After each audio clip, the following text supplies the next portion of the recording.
I just want to say one thing before I get started. If you are just interested in finding out about specific foods or supplements that you can add to your nutrition, if you're already eating healthy, I already have a video for that on YouTube, and I don't want to make this video too long by just repeating myself. So I will link to that video in the email so that you can go watch it if you're just looking for help with that. But in this video specifically, I want to talk more about how to actually identify the things that you are putting in your body that are making you feel worse. I also know that so many of you are not exactly sure how to pick certain foods or products to include in their nutrition, so I want to help with that as well today. I want to say that nutrition has made a huge difference in how I started feeling, and it's specifically with inflammation. So I was doing all the strengthening exercises and all the stretches and everything, and that is amazing to increase blood flow, make sure that your muscles are activated and strengthened to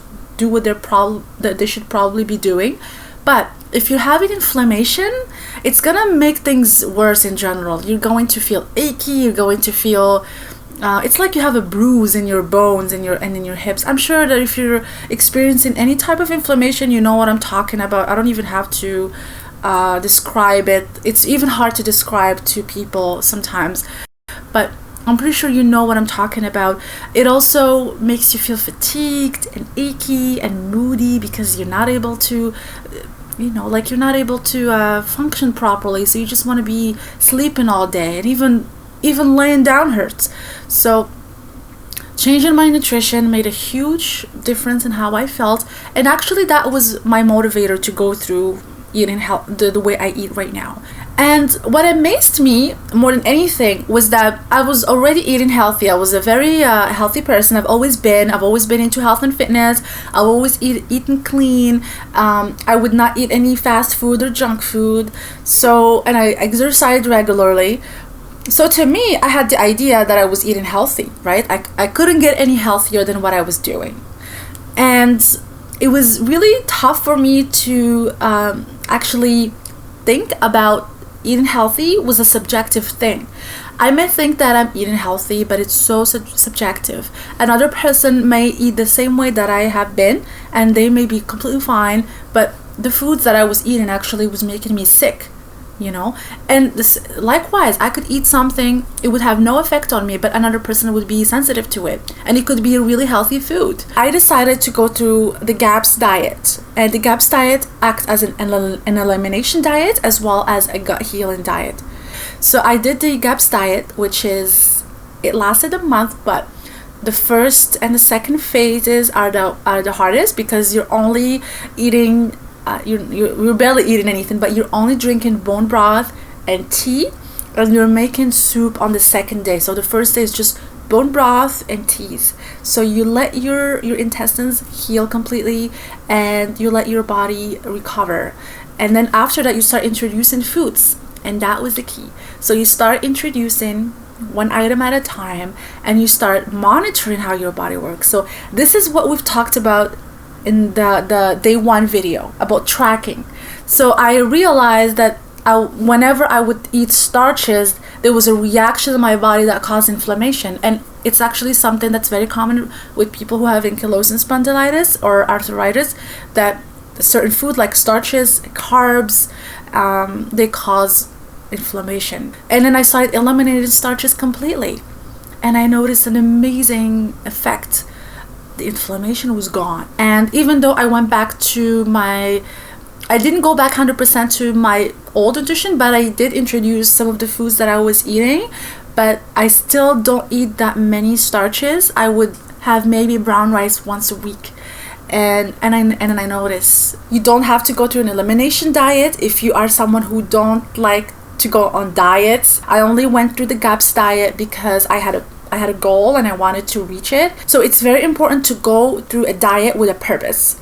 You want to go through it because you are trying to heal your gut, or you're trying to get rid of inflammation, or that you're trying to eliminate the foods so that you can introduce them back and monitor which ones are causing you the inflammation. So guys, I want to show you quickly how I decide if a certain food is going to fit into my nutrition, or that I'm just going to eliminate it right away.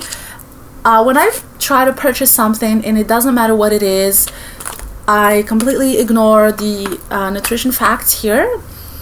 I look at that on step 2. So that is not my priority first. My priority is the ingredients list. And I notice that a lot of people actually look at this and they just read through the how many calories it has, how many proteins, and how many carbs, and that's how they make their purchase decisions. For me personally, I look at the ingredients because that is what I care about. I don't care about calories. I care about what's inside the food and how it's going to affect my body. So I read the ingredients. If it's a long list, I already made my decision. I'm not buying that because I don't want to be including too many things into my body, specifically if it's a huge list of things that I cannot pronounce, or just fillers, artificial sweeteners, all that kind of stuff. It's not going to register in my system, and my body's probably just going to store that in my fat cells. So again, going back to the ingredients, you want to read the ingredients. If it's a short list, you can just go through it quickly, read, and see if there are things, if the ingredients are easy to read, like you recognize them, right? Like here I can read chia seeds and that's it. I know that I'm only eating chia seeds. If, for example, the ingredients list has so many ingredients that you don't know, that you cannot pronounce, you want to skip that product. And likewise, when you go to the elimination diet and you notice that your body responds negatively to certain foods, that you want to make sure that they're not contained in that product that you're trying to buy. The other tip is to buy whole food whenever you can. If there's a substitute for packaged product in whole food, like for example mashed potatoes, say you want to make mashed potatoes, instead of buying the mashed potatoes packaged, go buy real potatoes and butter, and it's still better than that, and it's easier to track.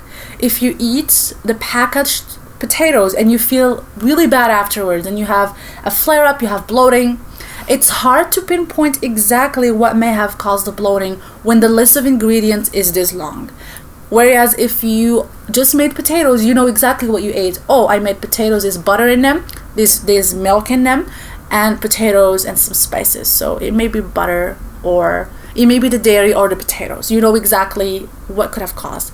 So after I go through the ingredients list, then I look at the nutrition label just to see how many carbs are in it, because as I said before, my body doesn't respond too well to starches. So I eat very low carbs. All of my carbs, most of them, they come from vegetables, and they come from here and there some quinoa. I don't include it that much, but that's really it for me, and occasionally maybe a fruit.